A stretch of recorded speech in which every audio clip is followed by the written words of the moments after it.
Welcome back to Dave's Gone By. I'd mentioned on the show that I went back for a second time to one of those big radio media conventions with all these people who were trying to pitch folks from TV and print and media on their books, on their products, on their ideas and stuff, because they wanted to get on the air. They wanted to be part of interviews and sell their stuff or just get publicity for themselves. And one of the nice things about being part of that is not just getting free loot or meeting all these folks and having all these potential interview people to talk to, but also being among peers and colleagues and networking and making friends with those kinds of folks. And one of the fellas that I met is a fellow named Bob Cudmore, who has been doing radio for quite a few years. He's also a bit of a historian of upstate New York. I found him very personable and fun, and I've been on his show once or twice talking about the theater and talking about the conference. So I thought only fair, only righteous to have Bob on Dave's Gone By. So Bob Cudmore, welcome to the neighborhood. Well, how you doing there, Dave? Good to be with you. Good to be with you, too. So, Bob, you've been on WVTL in Amsterdam, New York for about 2 years. Right. The station went talk a little bit before that, and I was kind of looking around for something to do in my elder years. I used to do talk radio. I mean, I basically have done radio on and off for over 40 years, but my big gig left me in 1993, and then I went into public relations. But then I started doing radio again about 4 or 5 years ago. First at another little itty-bitty station up here in upstate New York, and now I'm at a teensy-weensy station in upstate New York. So. Is VTL, what's like the wattage or the... Well, it's a 1,000-watt station. It's community radio. We're a community radio station, and we're an isolated enough community, the Amsterdam area. It's in the Mohawk Valley west of Albany, that it makes sense to talk to the mayor every week and the county sheriff and the people at the local library and the local museum. Heck, we even do lost cat announcements.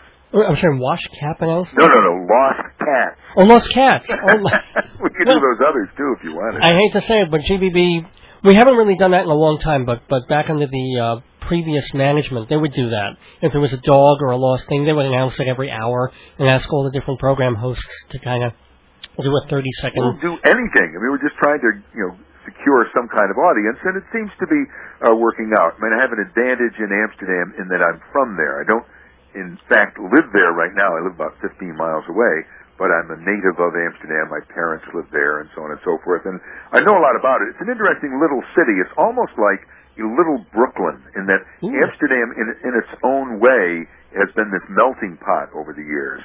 With all kinds of different immigrant groups coming in and going out and staying and leaving and fighting with each other. Well, you're something of a historian of that whole area. I mean, not just in almost a spare time way, but almost like a part-time career thing. Am I right? Some years ago, I also have done over the years newspaper columns for papers in this area of upstate New York.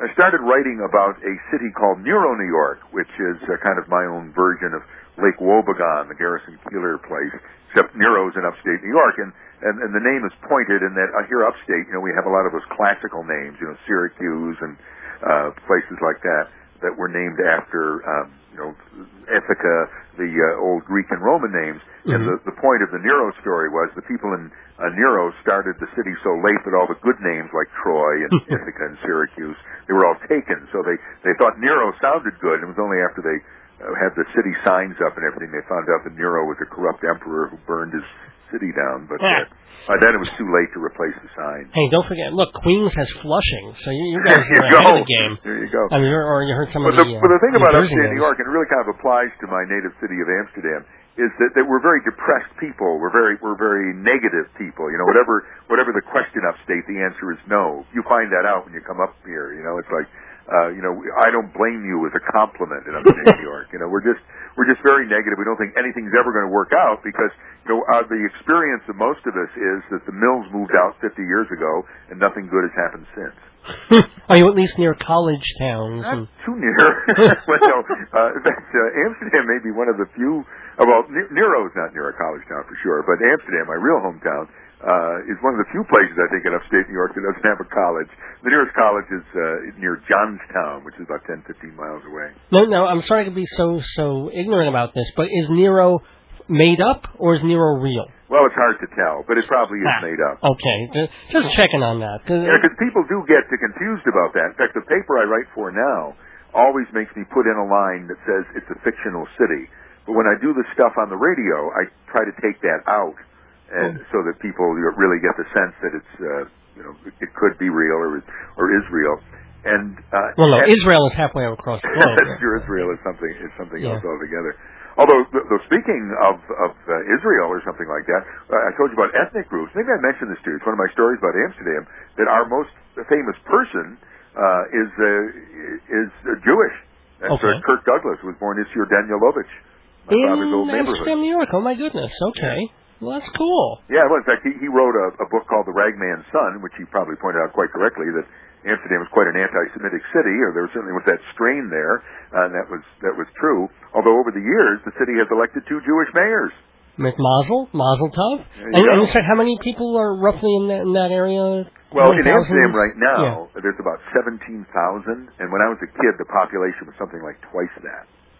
Wow. So once those mills went. Yeah, the mills went south. They were in Amsterdam. They were carpet mills, and my father, in fact, was a carpet weaver. And my grandfather was a weaver, and I'm not. So how did you go from non-weaving into weaving stories on the radio? Yeah, I mean, I just always liked radio. I started in radio when I was in high school. I was like 16 years old in Amsterdam. I was my first job. I was the English announcer on the Polish show. Okay, which means you had to do it in Armenian. So right. I did the commercials in English on the Polish show.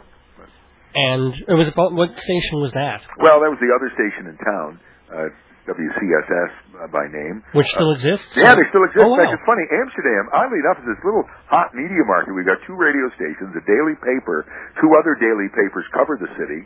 I mean, there's an all-news cable channel who has a bureau there. So, I mean, it's like we haven't learned yet that, that things are bad. Are there underground nukes or something? Is there a reason that they're keeping that city so I don't know. There's a lot of scrutiny up here. I guess. Well, that's good. Must be a pretty nice place to live, although I'm sure the winters are a little tough. Well, they are. Yeah, we had snow the other day when the big, whatever it was, came through after Wilma.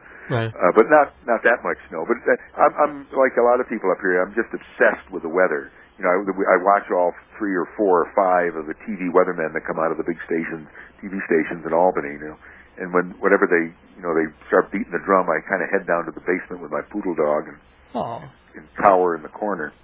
Now, speaking of cowering in the corner, let's take you from that Polish show on the radio. How did you go? I mean, did you then grow into other things at that same station, or did you start circulating? Well, I was at that station when I was in high school. Right. And when I went away to college and went to Boston University, which is known for its communications program. Howard Stern went there, but I'm older.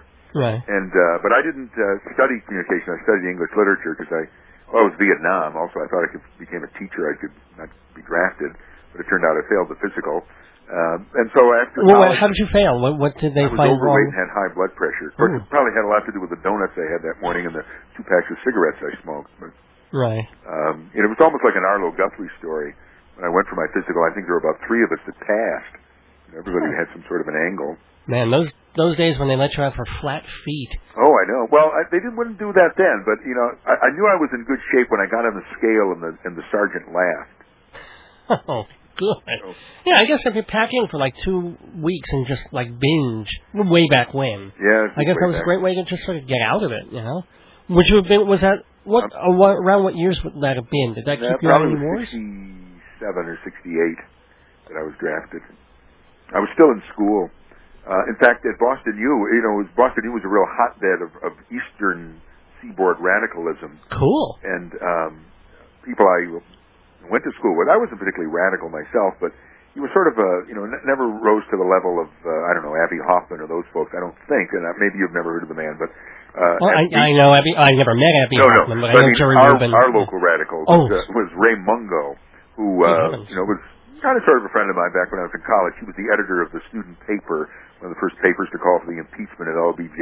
He later went on to be one of the founders of a commune in Vermont called Total Loss Farm.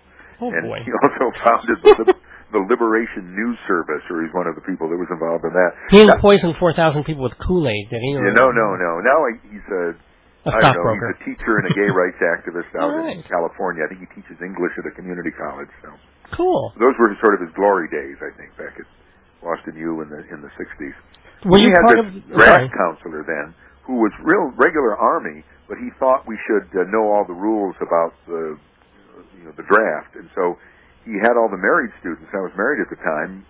Reject their student deferments because there was some sort of loophole then. If you took a student deferment, you could never then have a fatherhood deferment. So when I rejected my deferment, I got called up for the Army and I failed the physical. But those who passed, who were married and later had children, somehow got some kind of exemption because of this. It's some sort of little loophole in the law. They had loopholes even back then. Well, okay, that's fine. Yeah, I guess if you're white from New York, you have a few more options than if you're black from Missouri. Amen to that. And also, like some of the folks, like our current leaders, were in the National Guard for different times. Exactly. National Guard was a different sort of a creature back then.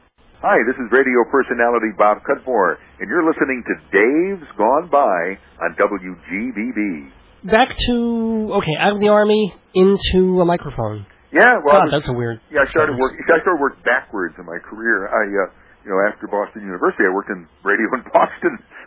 Sure.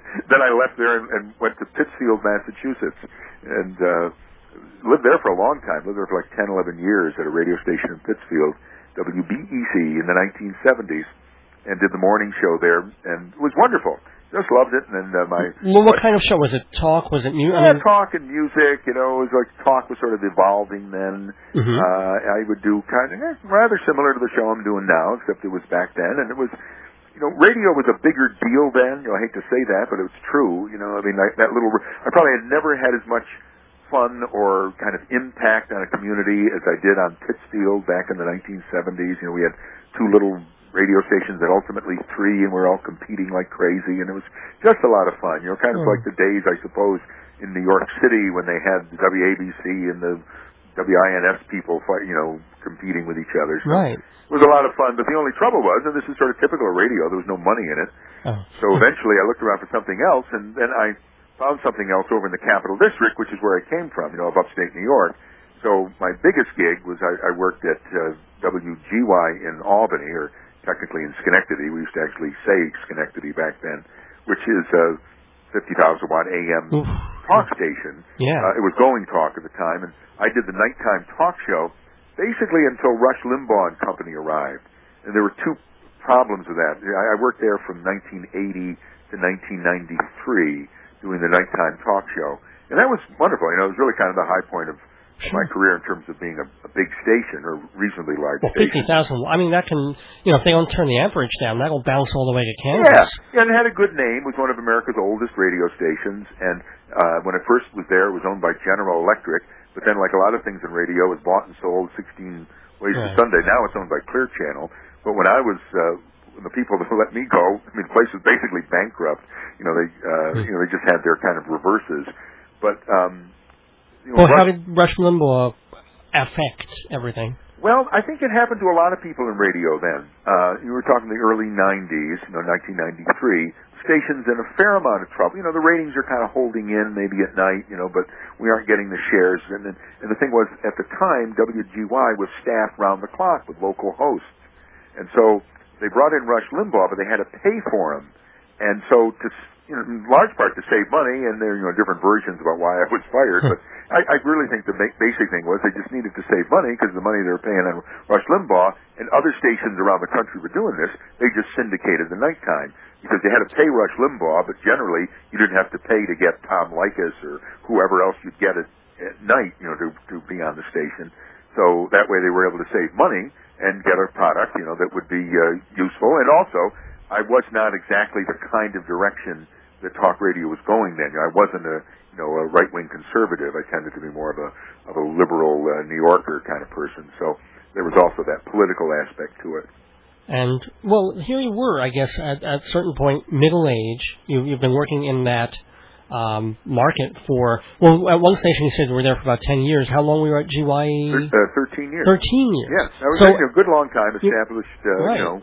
So you get fired from something like that. How do you then pick yourself up and say, oh my God, what next? Yeah, well, I think I had a family then, and my kids were about ready to go to college, and which is brutal. I would have loved to have stayed in radio, but I talked to some of the people up here. I didn't really want to move, or that wasn't really an issue. My wife had her own career up, here. We could have moved, but and also my parents were still alive in the Amsterdam area, which is near where I was. In fact, I'm still living in the same place I've lived since I came to WGY. So what I did basically was what a lot of people do. I went into public relations, and the big employer up here is the state government. I did public relations for the State University of New York for something like 8 years, and that was a good job. I basically walked out of the WGY job, walked into that job, and made about the same amount of money, and did that for 8 years, and was happy to cash that check every 2 weeks. Sure. And then it was basically retirement time, and you took on radio. It's a little more dramatic than that. Sure. I don't know if I went through this whole thing. My wife passed away in 2001. She had colon cancer, Mary. And so at that time, when she passed away, and she and I discussed this, we knew she was going to die. She had one of those prognoses from the doctor that was absolutely accurate. Her doctor told her she had 2 years to live, and she lived just 2 years. And so when she died, my wife and I had discussed, well, what am I going to do? Because I really don't have the responsibilities anymore. So I did one of the things they always tell widows and widowers not to do in the first year after their spouse dies. I quit my job. I didn't particularly dislike it, but I didn't like it very much. So I decided I wanted to, see what else I could do going back into media. So I kept doing my writing, which I was doing on the side, and I had written this book about Nero, the upstate city, and I was writing some newspaper columns. And by and by, I drifted into some radio jobs, and the WVTL one that I have now is kind of, seems to be okay. I don't know how long I'll do it. When you get to be my age, everything's short term. I don't exactly expect to do this even for another 5 years. But it's been fun to do radio there. It's my hometown, and in particular, we're kind of creating something out of nothing. The station had just been simulcasting the FM country stuff that the FM stations that are owned by this little company had been doing, and now all of a sudden we're doing local radio. Great. By the way, can people listen to your show on the web? Is the station streaming? Yes, we are streaming, although there are a lot of rocks in our stream. It doesn't always work. But I believe we've been there. Well, there were many years we do stream. It's 1570 WVTL. 1570WVTL.com. Correct. To hear the Bob Cudmore Show, Monday through Friday, 6 to 10 a.m. That's 4 hours, and it's not like you have a big zoo behind you. I think it's just you. Well, yes, I do it along with another colleague of mine from the old WGY days, honestly. His name's Dave Green. I don't know, I think when you were on the show, you might have heard Dave come in and out. Dave basically is my gardener, and that's his business. After he left radio, he went into gardening and doing lawns and stuff and made some real money. But as he gets older, and he and I are about the same age, he's wanted to get back on the radio, but he doesn't want to do it as dramatically as I have. So Dave and I have done this. This is our second station that we've been at. Mm-hmm. I do the show, but Dave is on the phone with me from his home studio. Cool. And he's more technically oriented than I, and he keeps getting all these gizmos to make him sound almost like he's right there. Well, the idea is for you to be able to do it from home. Then you could do it until you're 90. Yeah, well, it just that probably just wouldn't work. Uh-huh. But as long as one of us has to be at the radio station. So he's technically the show's producer, or I guess you'd say. It's hard to describe it. I think it's just that basically we're friends, and we've been at this a long time, and we don't take each other too seriously, and that's probably good. We haven't showed up in the ratings yet. This is technically possible that we could, but it would be something like a 0.5 if we did, right? Or 0.6, because we'd be rated in the Albany Metro. Now, what we go by is hustle and BS, I guess. Well, you know what? That's all time. No radio standbys. Yeah. Let me ask you. You made a film. You did a documentary about Amsterdam. I know we're going back to the whole upstate New York history thing, but you made a movie about Amsterdam history, in fact, didn't you? Right. I've done some work over the years with the local public television station, WMHT, and for a while I was working on documentaries with a great filmmaker named Steve Dunn. Unfortunately, Steve Dunn is done at the public TV station. They let him go a couple of years ago in a cost move. He was a great filmmaker, and I had the privilege of working with him on a couple of projects, two of which I was co-producer, the one about Amsterdam, and the other about the downtowns of the major cities up here, Albany, Schenectady, and Troy. In particular, Amsterdam, I would have to say, was like a work of a labor of love for me, and it was more intense than a lot of these PBS local history shows, just because I was starting to do research on Amsterdam history, and Steve is a real painstaking filmmaker, and it worked out very well. The show's 5 years old, and they're still showing the baby. Cool.